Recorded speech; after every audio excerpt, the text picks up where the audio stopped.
How's it going, YouTube? It's Isaac from True Champion Gaming, and today we have a fire aggro deck for you. As the thumbnail shows and the title says, it's Ari. Little pre-warning, this is using some ALC alter cards, so just a 4 of one card from that.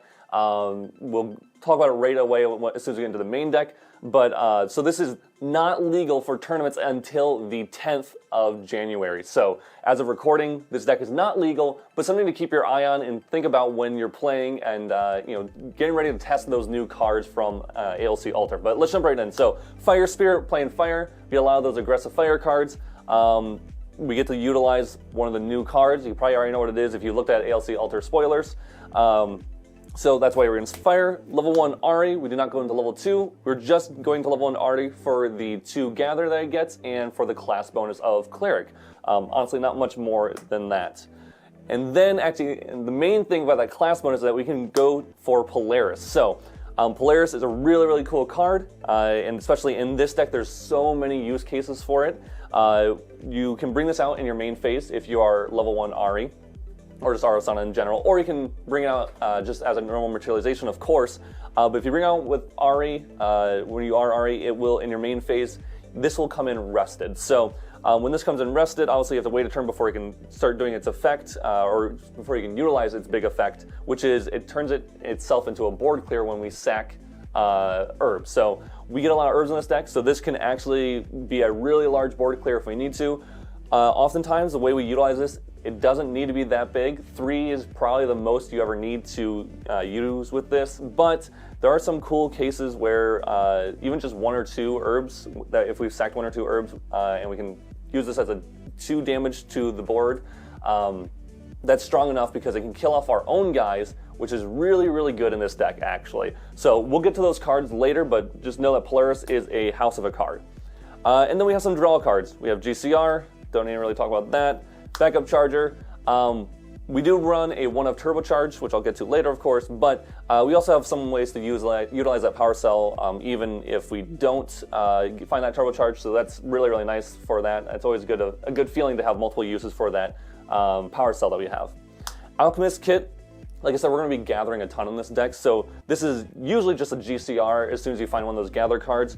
And sometimes, if you're lucky, it can be a draw 2 effect, which is very, very strong. Yeah, it's just a really, really solid card. We don't play Baubles. We had Baubles in here initially when we did testing, but we just didn't feel like we needed it because we actually had enough draw, because also we're playing Cleric Robes. Level 1 Arasana and level 1 Cleric, and Cleric Robes are the only thing that cost floating memory in this deck, or that we can utilize floating memory with. And we have 8 floating memory, so we have plenty of floating memory to go around. So utilizing, having Cleric Robes in the deck is really nice. We have extra floating memory by the end of the game, honestly, so it's really easy to get online and to materialize. Then we have Ingredient Pouch, because we are gathering a bunch. This is just a nice little extra damage. Like I said, the gather does turn into damage, so just getting this effect is really nice. It could also pump Alchemist Kit. If I materialized this once because I realized in the game that I needed to, I had to get some gather going online. But there's some games that we did in testing that this just didn't matter at all. Safeguard Amulet, really good card. Goes along with Tariff Ring, just really good 2 defensive cards in the deck. Another good defensive card is Viridian Protective Trinket. Playing against water can be a little annoying. They can do a lot of stuff that is really irritating to you, so having this is just really nice on the main board. And if I had to assume, I don't have a solid sideboard yet, but I would put in some Regalia that I could swap out Viridian Protective Trinket for. And then Nullifying Mirror. This is a really good card. It just stops a lot of defensive options like Revitalizing Cleanse and Veiling Breeze. That's the biggest reason for it. You might be able to do some other weird shenanigans, but that's pretty much the main reason for that. So that's it for the material deck. Before I get into the main deck, though, I have to mention our regionals happening on January 11th. It is in Ann Arbor, Michigan. We have a ton of giveaways. First place gets an air fryer thanks to our teammate Eli. Please come on down or up, depending on where you are, for the regional. It's going to be a great one, as always. Like I said, we have a ton of giveaways. There's 8 giveaways. We have 3 deck boxes, a bunch of different sleeves, a bunch of different types of Dragon Steel sleeves, exclusive ones from certain events at Grand Archive, and one special one that Dragon Shield sent directly to us for Christmas, we're giving that to you guys as well, and a playmat as well that they sent to us. So I'm pretty sure that's exclusive to their partners that they have, and we are luckily are able to be one, and so we want to give it away to you guys. So show up. There's gonna be a bunch of playmats. There's Pringles, not sponsored by Pringles, but I happen to have a lot, and so we're gonna give those away as well. So if you want to try to win some Pringles, come on down. It's gonna be a really good event. Of course, if you need Dragon Shields, go use our link down below. Use True5 at checkout. If you need pre-orders for HVN or Abyssal Heaven, check out perfectfittcg.com. Again, use our a code True5 at checkout to get a discount. That's also in the link in the description. Everything that we have and Wasted Sports are all down there. So thank you. Can't say thank you enough for all the support you guys have given us over the past couple years now. But let's jump into the main deck. So the main card and the new card that is kind of making this possible. And sorry for the weird saturation on these cards. My printer must be running out of ink. So just using it as proxies, we don't have the real cards quite yet. And like I said, this deck is not legal until January 10th. So don't play it at a major event or any kind of actual event. But definitely think about playing with friends, or if your locals allow proxies, that's all right as well. Slash and Burn. This is a 2-cost fast cleric action that you get to gather with it, and then you can banish up to 3 fire element cards from your graveyard, and for each banished this way, you gather again. So this can essentially be a 2-cost gather 4, but the crazy thing is, if you are cleric, this costs 1. A 1-cost fast speed gather 4 is absolutely insane. Like I said with Alchemist Kit, this just having one of these and you have enough fire in the yard makes it a GCR. If you have 2 of these, it makes it a Chalice of Blood. And that's just, I don't know, that just seems insane to me.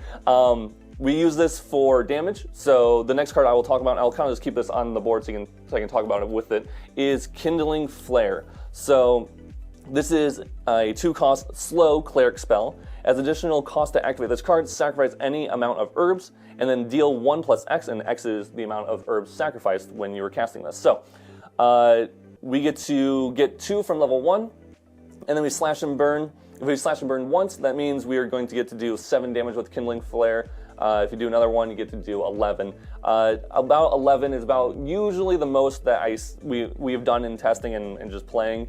I have done 15. I got 3 slash and burns off in 1 game. That was pretty cool, but not the necessary, like the normal.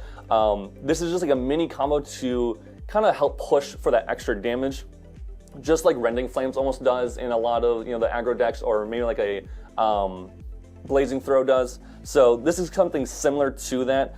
This being a spell is actually really important because we'll talk about a card later where that does come up. But know that Kindling Flare can also split between any amount of units, so you don't have to just go all face. You can also kill off stuff on board or your own board, which again, I will talk about why we would want to do that. And then we'll get into some of the cycle cards in the deck, which is a single turbocharge. I was mentioning that earlier. If we happen to find it early, cool, we get to draw 2. If not, that's all right. We can use that power cell for buffing our allies. Cremation Ritual, we run 8 2-drops, the classic Stalwart and Library Witches that we can use with Cremation Ritual. The preferred, I think, is Library Witch. Just getting that draw to cycle through your deck is a little bit more important to me, but if you can use that in general, Cremation Ritual is just good because it does allow you to cycle and replace the cards that you just used. Creative Shock. Everyone knows Creative Shock. Everyone loves Creative Shock. In this deck, I would say don't worry too much about pitching a Floating Memory if you can't. Honestly, just getting the fire in the yards for your slash and burns is probably more important. Getting that Floating Memory is nice, but again, not necessary. Just cycling is just really, really good. And then Vermilion Decree. Honestly, this is just so versatile that we can kill off stuff, we can hit face, we can replace itself. Yeah, it's just a very solid card. It's one of those cards that in the new aggro decks that kind of allow for a lot of turn 2s with aggro Xander and aggro Lorraine. And this is just, if you get 2 of these early, sometimes it just feels like, oh, the game's done because I was able to deal 6 damage to them without losing cards from hand. And on my next turn, I can just do, I don't know, a bunch more damage. So Vermilion Decree is very, very nice in there. And then we're going to get into our allies here. We have a pretty decent ally package. Honestly, almost the rest of the cards are allies, but with different varying degrees of importance. So Hasty, again, is a cycle card. Don't worry too much about having floating memory when putting this down. Just getting fire on the drop is almost necessary for this deck to really just push damage and find the cards that you want. If you have bad cards in hand, Hasty, Creative are both really good cards to just get those bad cards out. You know, if they're dead, then we don't want them anymore. So one of those cards that can be dead but also very good is Arthur. So having it down on the board is really, really solid, but having a bunch in hand feels really bad. So, but we do have a lot of little allies, and Arthur being able to pump those damage of all our allies is just really, really good. We can do stuff like put him as rested, and then on our next turn, of course, kind of almost flood the board because of how many smaller allies we have. We can also, with Polaris, if we're going to board clear, we can make him put him on board, make him immortal, and then just clear board. It might be necessary to do that, and he's still alive, which is cool. Next, we have Powered Bishop. This is only a 3 of in my deck. Kevin and me both built this deck and tested it separately, and both found this card to be pretty decent, and that he runs a slightly different count. I think he runs a 4 of. I run a 3 of just because I like a couple other cards in the deck more than others, but essentially, this is a 3-drop 2/3 when you have 4 cards in memory, and then on death it summons a Power Cell token. That Power Cell token is not rested though, so that is really nice. They can utilize that right away. You could, if this dies or you swing into something to retaliate, and they retaliate and kill it off, or maybe they just kill it off in general, you'll get a Power Cell token, and then you can play another automaton and buff that automaton, and that's just a really solid interaction there. And then the main thing that I was talking about with Polaris, and then something we can kill off, is Fanatical Devotee. So, Fanatical Devotee is honestly, to me, is the card that makes the deck, good. There is some cool interaction with the herbs and all that kind of stuff, but Fanatical Devotee feels like the glue that is holding this deck together to make it actually aggressive enough to compete. It's a 3-drop 2/3, but when you have memory 4+, it gets +1 attack, so it's a 3-drop 3/2, which is a very aggressive stat line. And then on death, as long as we're cleric, or tamer, but we're going to be cleric, you get to banish 2 other fire elemental cards from your graveyard, and when you do, deal 3 damage to target champion. So we can often, I think I did in the game actually against Caven, we were playing the same deck. I had 2 of these on board. Actually, I played 2 of them in the same turn, so I had memory 4+ turned on. I swung 3, and then nuked the board to deal another 3 and another 3. So that's 12 damage in 1 turn. That's a lot of damage. It is also an automaton, so you can buff it with those Power Cell tokens and allow it to push a lot of damage in 1 turn. It is really an aggressive card with Arthur, swinging for 4, and that's a Gildus essentially, and that's insane. Another really, really solid card to put on board is Manic Zealot. So this is kind of a last-minute change because we realized just how good it is to nuke your own board and get those on-death effects. This can swing for 1. We can pop it, bump it with a Power Cell token, and then it swings for 3. If you have Arthur on board, it'll swing for 2, all that kind of stuff. But then we can also, again, kill it off. And yeah, it's going to damage ourselves, but if we need to kill it off to push more damage to face, then it's way worth it. So Manic Zealot is just a really, really solid card. Again, another card we want to kill off. Now, for cards we don't want to kill off, Acolyte of Cultivation. This is a newer card from AMB. This is, again, one of those really cards that kind of solidifies the deck. It makes it feel very, very good. We play several different spells in the deck, and you can play them in Recollection often, like Creative Shock and Vermilion Decree. And if you do that in Recollection, you're not losing any resources. You're going to recollect, and then you can just slam a bunch of these on board. If you have an Arthur on board, this is really, really good because they're swinging for 3, and they only costed 1 if we were cleric. So I should read the text just so if you're unfamiliar with this card. There's a 4-cost 2/3 class bonus cleric or mage. As long as you've activated a spell card this turn, this card costs 3 less to activate, so it'll cost 1. That's what I'm talking about when I was mentioning that. Again, just a very aggressive card. It can help get tempo back on board too. If they are an ally deck and they have flooded board or something like that, or had 2 or 3 allies on board, you can go Creative Shock in your Recollection or Vermilion Decree and ping off maybe one of their guys, and then just play a bunch of Acolytes to help clear up board, or again, push damage face. It's just a very, very solid card. Library Witch, multiple reasons for this. Cremation Ritual being the most obvious. But again, we can kill this off with Polaris. So if we're playing against a deck that doesn't really do anything with board, they're not really swinging face, they're not really trying to attack on board, and maybe they haven't been attacking into this as well after you played it, it's all right. We can Polaris, kill it off, get that draw for later on, and just, again, use it as cycle, essentially.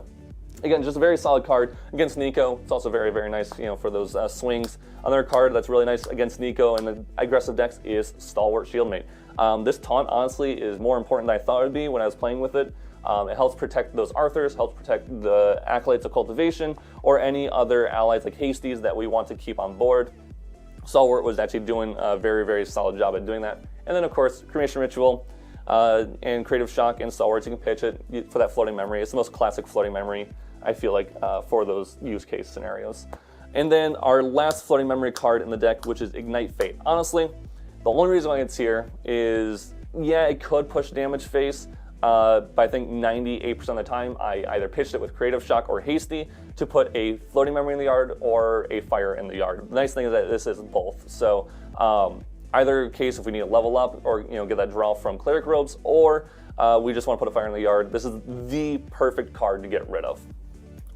And then just a couple last cards are just some nice cards that are, of course, always good in, at least this one is always good in Fire, which is Reduce to Ash.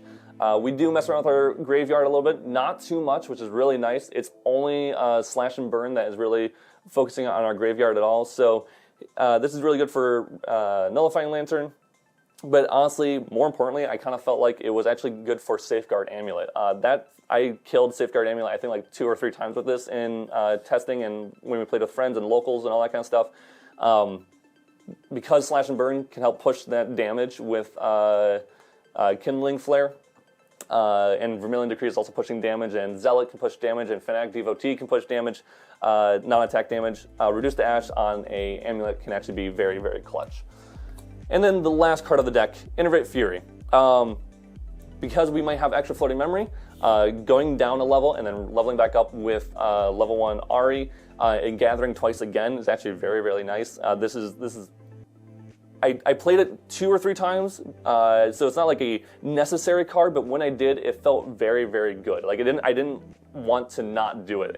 Sometimes it feels like you have these cards like, it's a defensive card, I really don't want to use it because it's so bad. There's very little class bonus that's really important in this deck, and so going down a level and not being class bonus anymore barely matters. So the heal is really good, the board clear is really nice. Again, we can also use this to kill off our own board if we need to, if we're in a pinch, and push some damage with those Manic Zealots and all that kind of stuff, or kill our own Library Witches. So very, very solid card. That's it for the deck. Don't have a sideboard really solidified. There's some good cards that I would put in there, and maybe just consider something like Necklace of Foresight is really nice, because if you have that Vermilion Decree, or not Vermilion Decree, sorry, Viridian Protective Trinket, having a generic card in the sideboard is really nice. There's stuff like a card I definitely would be considering. I think I have it off to the side here. Oh, maybe I don't anymore. But it is a Focus Flames. Focus Flames is just a really solid removal. You can just kill off an ally and deal 4 to it, which is really hard for a lot of decks to protect against. Some other good cards might be this one I do have over here, which is Under Fire. Under Fire is just a really solid, again, defensive card. Not sure if it's needed. Taking that 4 damage can be very detrimental in this deck because we are not going up very high in levels and health, so it can be kind of scary to take that 4, but if it's going to stop you from taking 8 from an Icebound Slam, it might be worth it. So that's it for the deck, guys. Let me know how it goes for you guys in testing. Excited for ALC Altered to come out next week. We'll have another video for you guys next week as well. I know we've been a little intermittent during the holiday season, but we're going to be back on it here. So we'll see you guys in the next one. Peace.